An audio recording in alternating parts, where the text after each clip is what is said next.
Sweet-smelling aroma.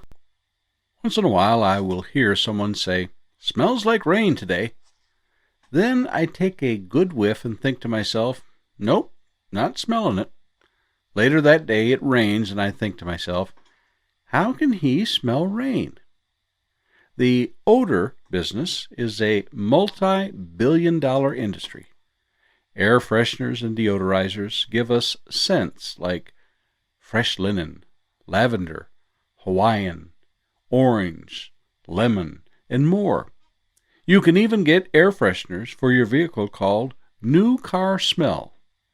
Perhaps it will give life to all those old clunkers. Copywriting a smell is nearly impossible. That's why you can deposit 25 cents into a dispenser and get a spritz of something that smells like, well, you fill in the most famous perfumes names you can think of. So beware. Like many other items, we often pay for the name and not necessarily the product. I have known people who have no sense of smell. They cannot distinguish scents. So be careful of their cooking. They really have no idea how it tastes, since taste and smell are so very closely linked. Remember plugging your nose as a child when you had to take medicine? As fascinating as those items may seem, it's time to turn the corner now. We'll make the spiritual application here. The Bible does have some very interesting things to say about the sense of smell. A lot of what we read of smell comes from the Old Testament. The King James Version calls it a sweet savor. Other versions may say soothing or pleasing aroma. These are the smells of the sacrifices that reach up to God. He is the one who reckons them as sweet, soothing, and pleasing. The first time we read of this is in Genesis 8:21, where Noah offers a sacrifice after leaving the ark following the flood. And when the Lord smelled the pleasing aroma, the Lord said in his heart, "I will never again curse the ground because of man, for the intention of man's heart is evil from his youth. Neither will I ever again strike down every living creature as I have done."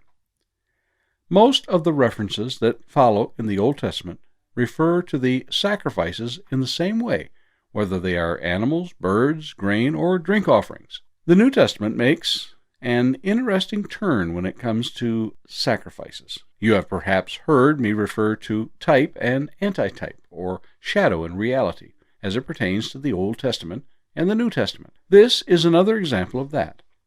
The Old Testament sacrifices were a type or shadow. The antitype or reality is contained in the New Testament.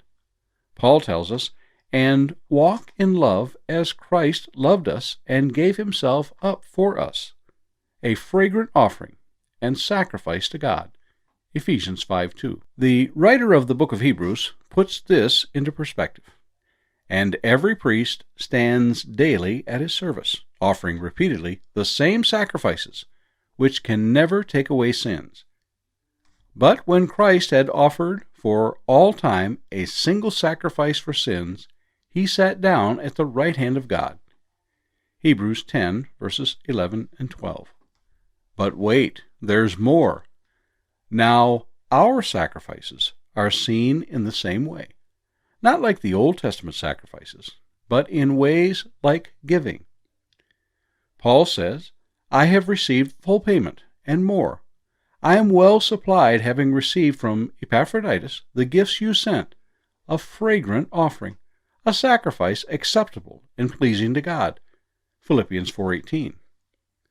And as to praying, "And the smoke of the incense with the prayers of the saints rose before God from the hand of the angel." Revelation 8:4. As we present our bodies as a living sacrifice, that same soothing aroma rises up to God as acceptable and pleasing. Romans 12:1. Consider what Paul says about the aroma we spread among people. "For we are the aroma of Christ to God among those who are being saved, and among those who are perishing. To one, a fragrance from death to death; to the other, a fragrance from life to life." Who is sufficient for these things? 2 Corinthians 2:15 and 16. They have no sense of smell to the sweet-smelling aroma of salvation. Isn't it interesting that in Scripture we find the senses involved in describing one's spiritual state? The blind, Matthew 15:14. The deaf, Matthew 13:13. Cannot smell, 2 Corinthians 2:16. Even taste, in Matthew 5:13. Is your life a sweet-smelling aroma to the Lord? And those are our thoughts for today.